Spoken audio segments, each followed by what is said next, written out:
grogne social au Mali, l'UNTM bientôt en grève de 112 heures. L'annonce a été faite par son secrétaire général Yacouba Katile lors d'un point de presse tenu ce mardi à la Bourse du Travail. Les enseignants de l'enseignement supérieur ont débuté ce matin une grève de 48 heures après l'échec des négociations avec le gouvernement. Après une pause pour photo du changement du régime, les surveillants de prison réactivent leur mot d'ordre de grève allant du 17 au 20 novembre 2020. C'était là pour vous le sommaire de cette édition. Merci de nous accueillir chez vous et bienvenue dans ce journal d'information de la Liberté Télévision. Je vous le disais, un titre pour défendre l'intérêt de tous les travailleurs du Mali. L'UNTM a déposé un préavis de grève qui commence à partir du 18 novembre. Pour plus de détails, Yacouba Katile, secrétaire général de l'UNTM, nous fait la lecture des grandes lignes dans lesquelles s'articule le préavis de grève. L'UNTM déclenche une grève générale sur toute l'étendue du territoire du Mali à partir du 18 octobre 2020. La grève en préparation a recensé toutes les insatisfactions, déclinées tantôt en interrogation de 2014 à 2020. Premier aspect. Elle apparaît tantôt comme une suite logique des journées de grève de janvier 2019. Observé contre l'anarchie de la structuration des grilles indiciaires de la fonction publique, qui était différente du simple au double, selon que l'on soit dans telle profession, tantôt que telle autre, à condition de diplômes égaux, équivalents ou d'âge. La même anarchie se trouvait dans une moindre mesure, cependant, dans les privés. En application des conventions 100-111 sur l'égalité des chances et des traitements, la non-discrimination sous toutes ses formes, nous avons protesté avec 72 heures de grève qu'on allait prolonger plus durement si des corrections n'étaient pas acceptées. Les gouvernements accède donc à notre exigence d'aligner dans la même grille indiciaire les fonctionnaires exerçant à diplôme de valeur égale, des travaux de valeur égale, afin qu'il y ait des salaires égaux. Notre accord a été étendu au privé, mais aucune négociation n'a pu se faire dans ce cadre pour l'officialiser. Constatant que des catégories de fonctionnaires ont des grilles moins que celles du statut général, nous avons exigé du gouvernement l'application à ces dernières les dispositions des grilles indiciaires et d'âge de départ à la retraite que nous avons obtenues pour les fonctionnaires du statut général qui auparavant plafonnaient à 920 quand d'autres étaient encore à un niveau plus élevé, 1200, 1060 ou 1460. Notre exigence, comme partout dans le monde, est d'établir l'égalité des chances et des rémunérations à travers des valeurs égales, à travers des grilles uniques par catégorie. Armée, police, gendarmerie, juges, chercheurs, professeurs, administrateurs civils, ingénieurs. Chacun se trouve dans une catégorie et ne doit pas gagner plus que ses semblables. C'est aussi une question de justice sociale. Oui, c'est cela. Où l'on ne peut sortir du statut général et revendiquer ses acquis, où la justice sociale, l'égalité des chances et des rémunérations, la non-discrimination sont des 20 mots en République du Mali. Ailleurs, dans d'autres pays, les fonctionnaires de catégories professionnelles différentes, tout en ayant les mêmes grilles indiciaires, diffèrent par des primes et indemnités spécifiques octroyées en fonction des risques, de la pénibilité de leur métier ou profession. Notre constitution de 1992 est truffée d'anomalies et son interprétation malheureuse est faite par des cadres politiques administratifs pour faire gagner leur catégorie. La particularité des statuts se conçoit non pas en termes de salaire, de possibilités de pension au-dessus de celles des autres, mais à travers des spécificités, des facilités et même des libertés dans l'exercice de la fonction, toute chose qui cesse avec la retraite. Or, les Mali projettent de les intégrer dans les calculs des pensions. Qu'est-ce qu'on donnera à ceux et celles qui n'ont pas eu des primes spécifiques? Voilà pourquoi l'alignement qui va commencer concerne l'augmentation de la grille générale de 1200 en janvier 2020 à 1267 avec un rappel d'un an pour tout le monde. Et là, c'est une concession que nous avons accepté de faire. Puis, elle sera de 1382 en janvier 2021 pour atteindre 1460 à une échéance à négocier probablement en 2022.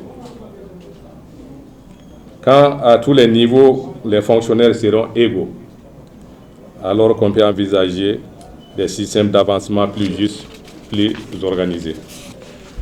Les âges sont fixés de façon claire, mais dans certaines ambassades, celle du Mali aux États-Unis, l'ambassadeur interdit le syndicalisme, transforme, selon ses humeurs, contre les travailleurs, les contrats à durée indéterminée en contrats à durée déterminée. Les refuse le bénéfice des âges de départ à la retraite. Peut-on accepter ces singularités dans l'incarnation de l'autorité de l'État? Cela ternit l'image de notre pays et nous ne pouvons nous taire sur les calvaires de nos membres au niveau de l'ambassade du Mali aux États-Unis. Leur secrétaire général est même menacé de radiation de sa fonction par M. l'ambassadeur. En 2019, l'accord était acquis sur les intégrations des enseignants dans la fonction publique d'État. Cela du reste un vieux problème de 2010. Si l'école pour laquelle l'État et l'UNTM ont consenti des aménagements pour éviter une année blanche, si l'école est une préoccupation courante de l'État malien, comment comprendre que plus de 16 000 enseignants se trouvant dans 4 384 écoles communautaires ne sont pas encore intégrés et ne bénéficient que de 25 000 francs de subvention de l'État, qui sait que les collectivités n'arrivent plus à s'occuper des écoles communautaires, des centres de santé. Nous demandons, comme dans un certain nombre de pays de la sous-région, que l'éducation dans son ensemble, la santé reste dans les prérogatives de l'État. Mesdames et messieurs, de 2014 à 2020, tout est à reprendre. La Société malienne de transfusion et de diffusion reste privée de ses subventions. L'usine malienne de produits pharmaceutiques est dans une situation ambiguë car l'État s'obstine à la privatiser, ce que l'UNTM n'envisage pas. Les bilans de la privatisation que nous avons reçus ne nous encouragent pas à aller dans ce sens. Il en est de même des conventions collectives professionnelles. Mesdames et messieurs, les conditions politiques, juridiques et économiques touchent de près les domaines sociaux chers au syndicalisme. Voilà pourquoi les mesures politiques, en l'occurrence, intéressent l'UNTM, car elles sont en amont des problèmes des travailleurs. La transition a échappé aux forces vives et laborieuses du pays. Président de la transition, Premier ministre de la transition, gouvernement de la transition sont installés sans que la société civile, les syndicats, l'UNTM notamment, et ses démembrements aient leur mot à placer. En tant que partenaire de développement pour le Mali, l'UNTM entendait apporter toute sa contribution pour la réussite de la transition et le lancement du Mali dans une trajectoire de paix, de développement. Nous ne ferons plus comme par le passé. On ne laissera pas faire jusqu'à ce que tout se gâte. Nous arrêterons tout simplement de travailler, de produire, jusqu'à ce que les mauvaises politiques, les mauvais dirigeants soient écartés. Le Conseil national de transition va faire des textes qui touchent à tous les domaines où se trouvent les membres de notre organisation, l'UNTM, les travailleurs de façon générale. Les passés politiques, juridiques et économiques du pays consacrent l'UNTM, les syndicats les plus représentatifs du Mali. Nos activités les prouvent aisément. Nous revendiquons la présence des 13 secteurs de production. Il s'agit des 13 syndicats nationaux à la base de la structuration de notre centrale dans les assises du Conseil national de transition. Qu'importe le nombre de politiciens et de militaires, nous saurons rectifier toutes les embûches sémées par les uns et les autres. Après l'échec des négociations avec le gouvernement en place, le syndicat national de l'enseignement supérieur a entamé depuis ce mardi matin, 3 novembre, une grève de 48 heures. Selon les syndicats, sur 29 points de revendication, aucun point n'a fait l'objet d'accord avec le gouvernement. Pour la grève, je crois qu'il y a eu des rondes de négociations. Et il s'est trouvé que la dernière négociation qui s'est passée l'autre jour, donc les syndicats SNEPSIP avaient déjà déposé un préavis de grève. N'est-ce pas? Voilà, donc, où chaque fois quand on fait un préavis de grève, donc le gouvernement constitue, n'est-ce pas, une commission de conciliation. Et la commission de conciliation était là. Donc ils sont venus avec les enseignants pour pouvoir continuer la négociation à partir du jeudi. Les jeudis, ils sont venus pour commencer et la partie syndicale a trouvé que le gouvernement était dans l'impréparation. Et voilà, ils ont jugé nécessaire de reporter à demain, qui était le vendredi suivant. Et malheureusement, quand ils sont arrivés sur les 29 points de revendication, voilà, depuis les premiers points, ils ne se sont pas entendus parce qu'ils ont constaté, selon eux, que le gouvernement était presque dans l'impréparation et il n'était pas prêt. Il n'avait même pas de mémoire en défense et tout ça. Donc à cause de ça, comme déjà les préavis étaient déposés, donc ils ont demandé aux gens d'aller en grève de 48 heures. La grève a débuté. Bon, c'est vrai que dans nos structures, effectivement, vous voyez, vous constatez vous-même que là, les enseignants sont en grève, mais nous on est administratif, on est là pour assurer, n'est-ce pas, l'administration, mais il se trouve malheureusement que les enseignants ont débraillé et les étudiants aussi ne sont pas là. Et maintenant, les points de négociation, je crois que c'est par rapport à l'article 66. L'article 66 est relatif, n'est-ce pas, au plafond 1368 et 3000 pour les enseignants, et relatif aux 20% d'augmentation des salaires. Donc depuis à ce niveau-là, il y a eu blocage. Donc ils se sont donné le temps, ils ont dit qu'ils vont laisser le gouvernement aller revoir sa copie pour revenir pour les négociations. Mais il y a des révélations relatives aux différentes structures de l'université, notamment la FSEG, aussi il y a l'NFSS, même il y a l'UG, il y a les autres structures, donc par rapport au paiement des salaires et tout ça. Donc les points de revendication sont énormes. Mais voilà, compte tenu réellement de tout ce que vous savez, donc je crois qu'ils vont revenir, et c'est 72 heures de grève. Peut-être qu'ils prendront fin à partir de demain. Donc on verra. Alors, encore une fois de plus, vous savez, madame, monsieur, il se trouve que, désolé, dans ces pays-là, je crois que c'est un problème qui ne date pas d'aujourd'hui. Alors, si vous voyez les choses, effectivement, il y a des corporations qui ont réussi des augmentations, des corporations qui ont réussi des aspects et des avantages. Je ne vais pas citer des corporations que vous connaissez très bien. Alors si ça commence, bonjour au problème. Maintenant, c'est au gouvernement de transition de revoir sa copie, de voir comment est-ce qu'ils peuvent concilier tout ça pour qu'on puisse créer ce qu'on appelle une paix sociale au Mali. Après avoir suspendu leur préavis de grève suite aux événements du 18 août dernier, les surveillants de prison ont réactivé leur mot d'ordre de grève allant du 17 au 20 novembre 2020. Lieutenant Daouda Konaté au micro de nos reporters. Il y a très longtemps, nous, surveillants des prisons, nous étions dans la logique d'aller vers une lutte qui doit quand même nous permettre d'appliquer notre statut. Nous avons entamé beaucoup de démarches auprès des autorités en son temps. Au-delà de tout ça, il y a 3 sections syndicales au sein du corps de surveillants des prisons. Nous nous sommes quand même réunis et nous avons quand même analysé et voir dans quelle optique nous pouvons aller ensemble dans la lutte pour la satisfaction de nos différentes doléances. C'est à l'issue de ça, quand même, nous sommes partis en synergie d'action commune pour revendiquer aujourd'hui l'application intégrale de notre statut à travers certaines de ces dispositions.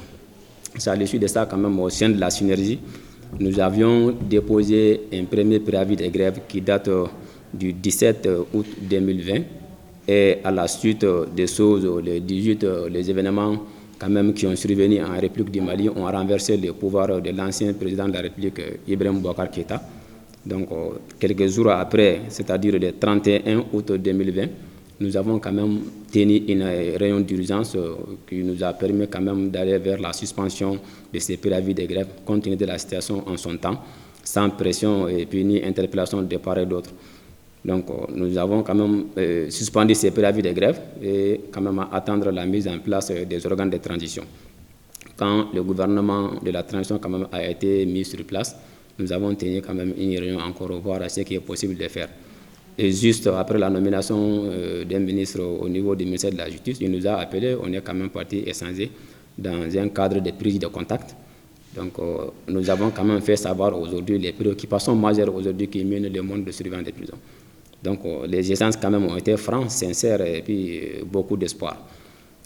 Après, nous avons quand même envoyé une correspondance au niveau du ministère de la fonction publique en son temps, qui avait cette appellation du dialogue social et du travail, pour lui relancer les préavis de grève que nous avons suspendus. Nous sommes dans la logique de l'activer pour qu'il puisse prendre toutes les dispositions nécessaires allant dans le sens de la gestion du dit préavis.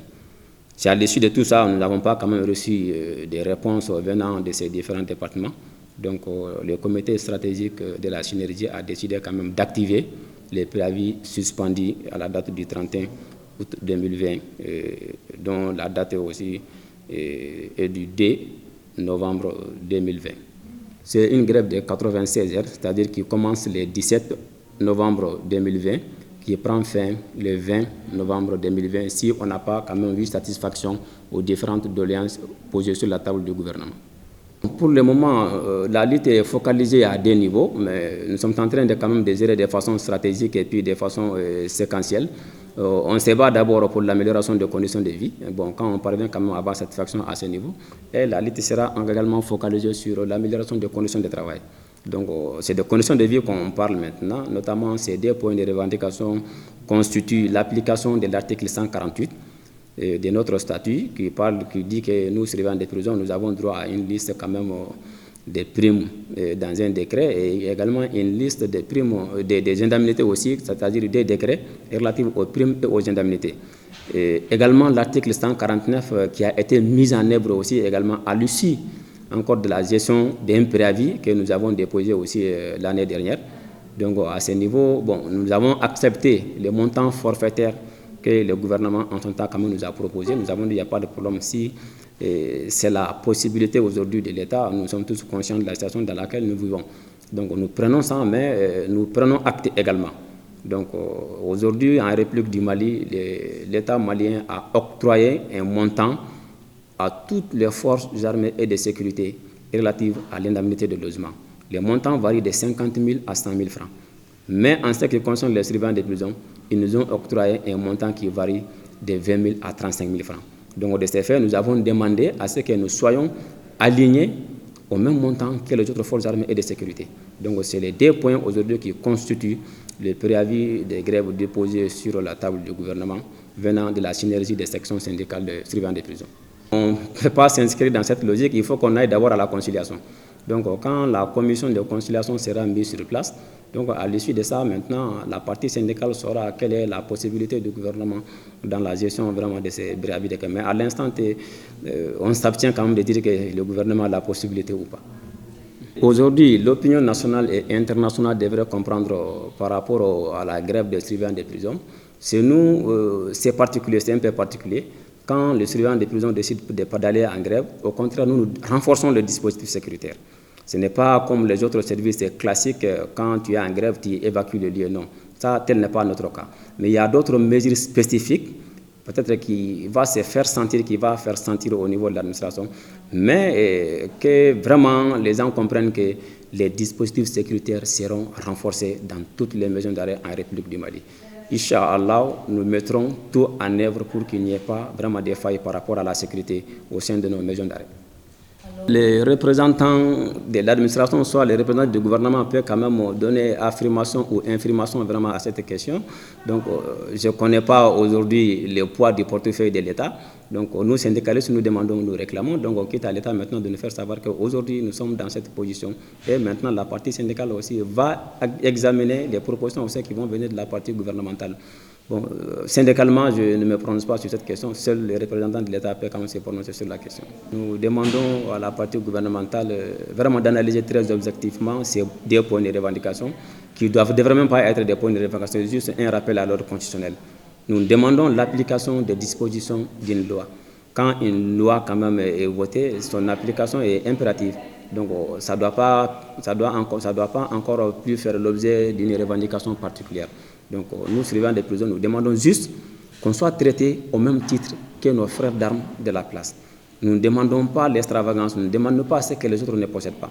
Nous demandons juste qu'on soit sur la même table, qu'on soit dans la même assiette que nos frères des armées et de la sécurité. C'est ce qui a fait que depuis 2016, nous sommes dans cette logique. Sinon, la loi, elle date du 7 juillet 2016. Donc, si son application attend jusqu'en 2020, cela voudrait dire que nous sommes toujours inscrits dans un cadre de dialogue. Et nous avons toujours quand même fait les cadres de dialogue notre cheval de bataille. Donc, il faut que notre interlocuteur aussi sache que le dialogue, c'est vrai, mais l'application de la loi aussi est impérative. Ainsi prend donc fin ce journal d'information. Merci de l'avoir suivi et bonne suite des programmes sur la Liberté Télévision.